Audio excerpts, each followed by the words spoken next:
Naweza kumuuliza swali Mheshimiwa Waziri Mkuu. Mheshimiwa Waziri Mkuu, idadi ya wapiga kura imekuwa inapungua mwaka hadi mwaka, tofauti na watu wanaokwenda kujiandikisha kwenye daftari la kupiga kura. Kwa mfano, mwaka 2010 kati ya waliojiandikisha walioenda kupiga kura ni 42.7. 2015 kati ya waliojiandikisha walioenda kupiga kura ni 65.3. 2020 kati ya wale waliojiandikisha waliojitokeza kupiga kura ni 50.7. Yote hiyo imetokana na sababu mbalimbali ikiwemo na wananchi kupoteza imani kwa vyombo vinavyoandaa uchaguzi na vinavyosimamia uchaguzi. Mheshimiwa Waziri Mkuu, mwaka huu ni mwaka wa uchaguzi wa rais, wa bunge na madiwani. Serikali haioni haja ya kukaa na wadau wa uchaguzi, kuwasikiliza na kuondoa dosari ambazo zinalalamikiwa ili kuruhusu uchaguzi wa huru na haki? Mheshimiwa Waziri Mkuu, majibu.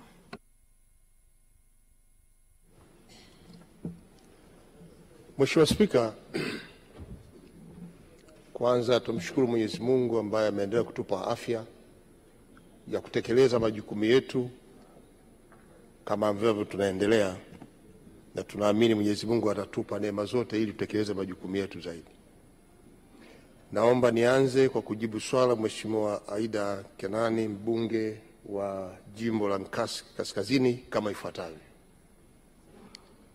Kwa mujibu wa katiba ya nchi yetu, kila Mtanzania anayo haki ya kuchaguliwa kupitia chaguzi mbalimbali ikiwemo na uchaguzi mkuu. Majukumu yote ya uchaguzi yako chini ya Tume Huru ya Uchaguzi.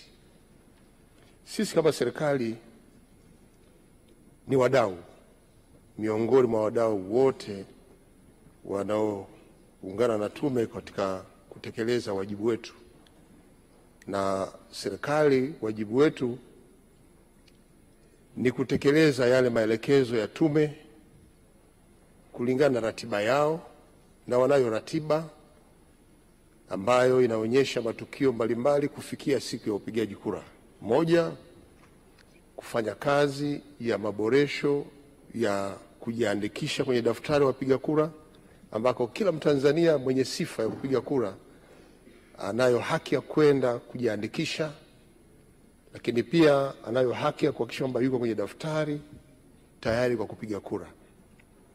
Sisi serikali kama wadau tunalo jukumu kama wadau wengine kushiriki pamoja na tume katika kutoa elimu kwa Watanzania ya umuhimu wa uchaguzi na umuhimu wa kujitokeza kwenda kupiga kura. Lakini sisi kama wadau pia tunalo jukumu la kuhakikisha kwamba nyakati zote za ratiba hiyo, kuhakikisha kwamba Watanzania wanakuwa salama au wanakwenda kujiandikisha. Tunao wajibu wa kuhakikisha usalama wake anapojiandikisha. Hata siku ya kupiga kura tunao wajibu wa kuhakikisha kwamba usalama wa mpiga kura unakuwepo. Lakini pia tunalo jukumu la kuhakikisha kuwa tunahamasisha Watanzania kujitokeza kwa wingi kutoka kujiandikisha, kuhakiki mpaka siku ya kupiga kura, ili kila mmoja atumie nafasi yake ya kidemokrasia ya kupiga kura, kwa maana ya kuchagua kiongozi ambaye anaamini atamletea maendeleo kwenye maeneo yake. Kwa hiyo jukumu hilo kwetu kama serikali, ambalo linafanana na majukumu ya wadau wengine kama vyama vya siasa, taasisi ambazo zinajikita katika kuhamasisha, tutaendelea na kazi hiyo ili hayo mapungufu ambayo Mheshimiwa mbunge ameeleza yaweze kutoweka na kupungua kwa kiasi kikubwa. Kwa hiyo niwataka niwahakikishie na nitumie nafasi hii kuhamasisha Watanzania kwamba mwaka huu 2025 ni mwaka wa uchaguzi mkuu, ambako wale wote wenye sifa kupiga kura ni wakati wetu kwenda kuchagua rais, wabunge na madiwani kwenye maeneo yetu.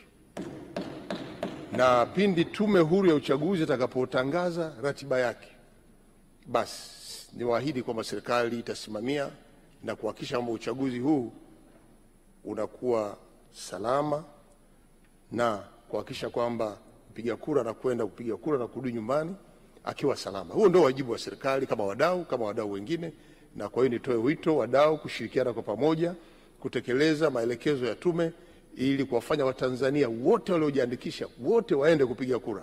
Hayo ndio malengo ya serikali. Asante sana. Mheshimiwa Stella Simon Fiayo, mbunge wa viti maalum. Nashukuru sana Mheshimiwa Spika kwa kunipa nafasi ili na mimi niweze kuuliza swali kwa Mheshimiwa Waziri Mkuu. Mheshimiwa Waziri Mkuu, kumekuwa kuna wimbi kubwa sana la vitendo vya ukatili dhidi ya binadamu katika makundi mbalimbali ndani ya nchi yetu.